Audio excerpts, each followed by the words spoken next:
you only have 5,000 defense points. So I am the winner! Not so fast, Jeffrey, because my card is a Universe Master, and that beats a Cosmic King. Universe Masters don't beat Cosmic Kings. Let's look at the rules, shall we?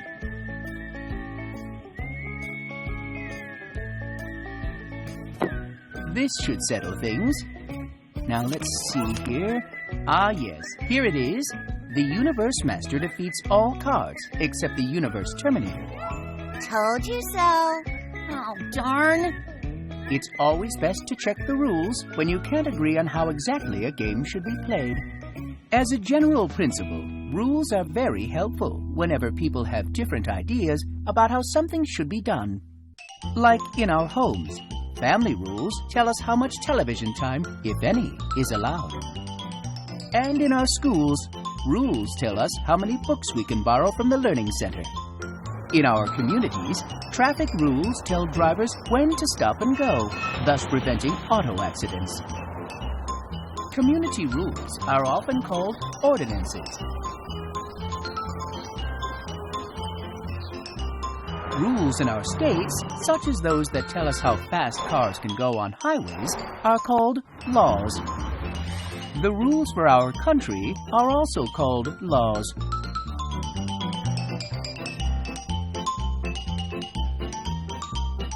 We have 50 states in our country, each with many different kinds of people, and they don't always see eye to eye on what their law should be.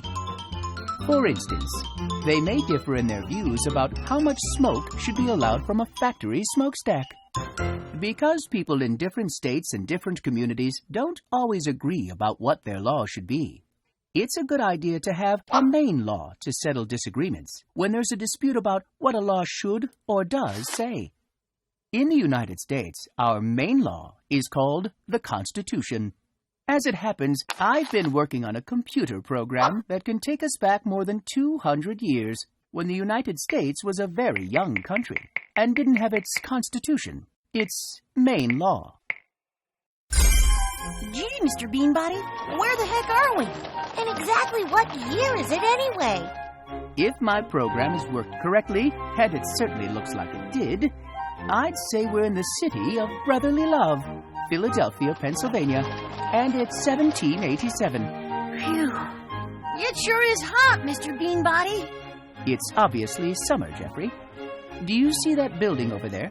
It's called Independence Hall, and something quite important, the Constitutional Convention, is taking place inside. Let's take a look, shall we? Oh my! It looks like the debate inside the hall is as hot as the weather outside. What's the debate about, Mr. Beanbody? There should be one representative for every state. Ridiculous. There should be at least 5 representatives. It appears to be about how many people there should be in the new Congress. Congress? What's that? I think we may be getting ahead of ourselves, so let's start at the beginning, shall we? The first part of the Constitution, called the Preamble, tells why the Constitution was written and who wrote it. It says, "We the people of the United States." Is that who wrote it?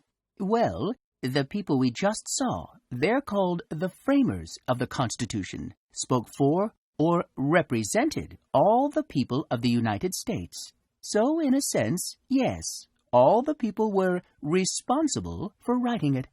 To create a more perfect union. What does that mean? It means the people who wrote the Constitution did so to come up with a better way to govern themselves. And it says the people ordain and establish this Constitution?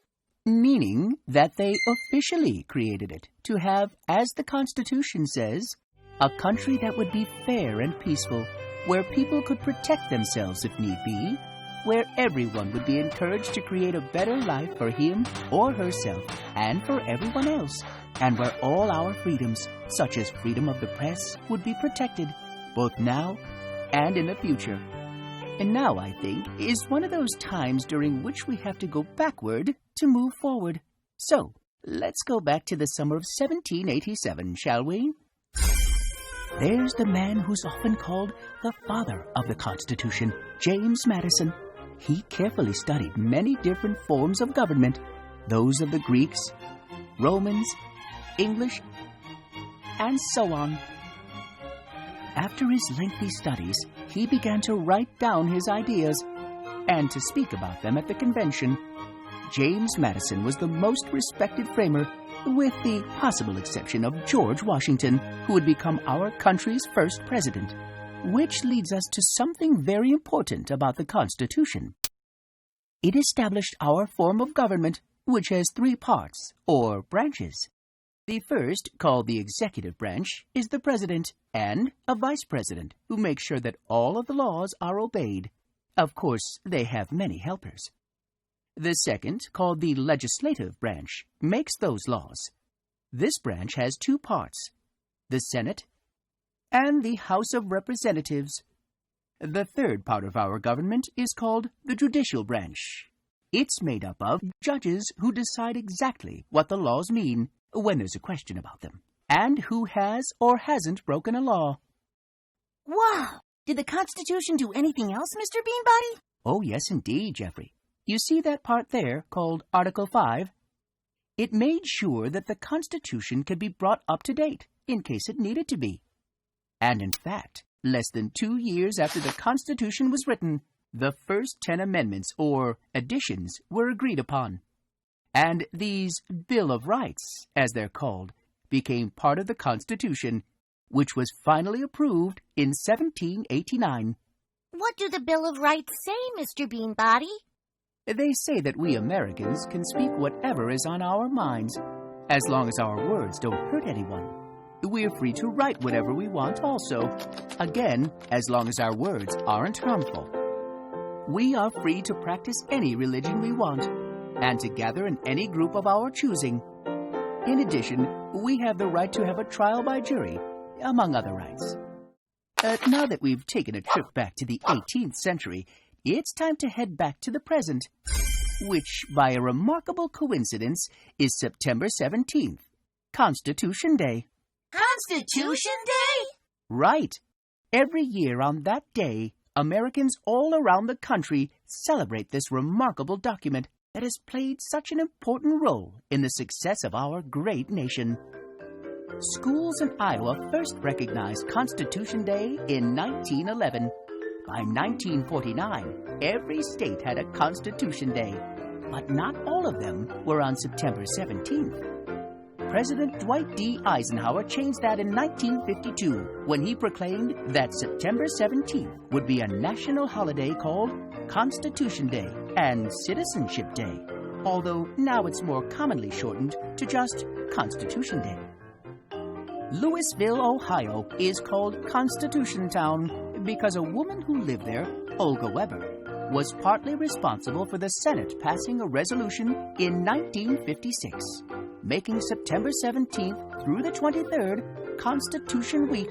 An organization called the Daughters of the American Revolution also was partly responsible for the 7-day event. So there are some communities that have a week-long celebration with actors who give speeches by famous Americans, such as Benjamin Franklin, with plays that reenact the Constitution signing, and with patriotic songs. Also, many people from different lands become American citizens during the week, usually on Constitution Day. And throughout the land, schools have special programs and lessons about this wonderful historical document. Gee, Mr. Beanbody, the Constitution and Constitution Day are really important, aren't they? Indeed they are, Lily. The Constitution is one of history's most important documents because it gave us a form of government that has lasted more than 200 years, a government that assures us that we have many freedoms of speech, of assembly, of religion, of the press, and many more. And we're guaranteed the right to a trial by jury. Constitution Day is a special day that helps us remember the most important law of our land and the wise men who wrote it many years ago. Oh, my goodness. That trip back in time has tuckered me out. Time for a little snooze. Why don't you two continue your game?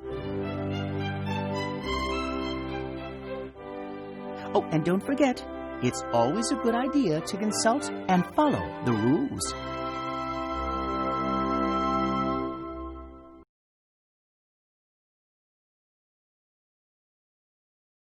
Our country's main law is the A. Articles of Confederation, B. Bill of Rights, C. Constitution.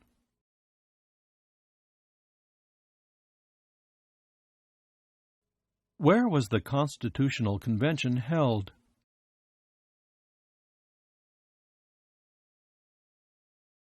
True or false?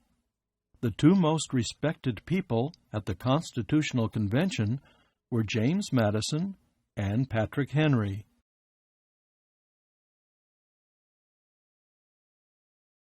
The framers of the Constitution were the people who A. made picture frames, B. wrote the Constitution, C. sold books to those who attended the convention.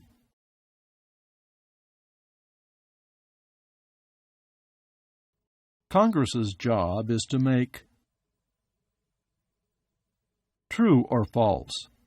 The three branches of our government are the executive, legislative, and judicial.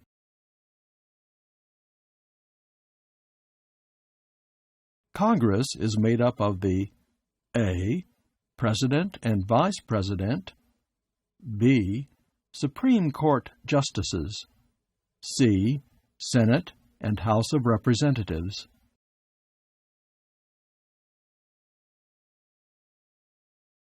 The first 10 additions to the Constitution are called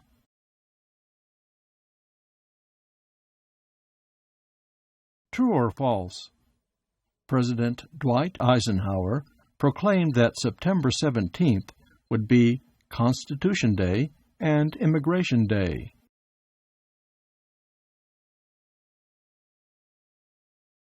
Constitution Town is A. Akron, Ohio, B. Louisville, Ohio, C. Athens, Ohio.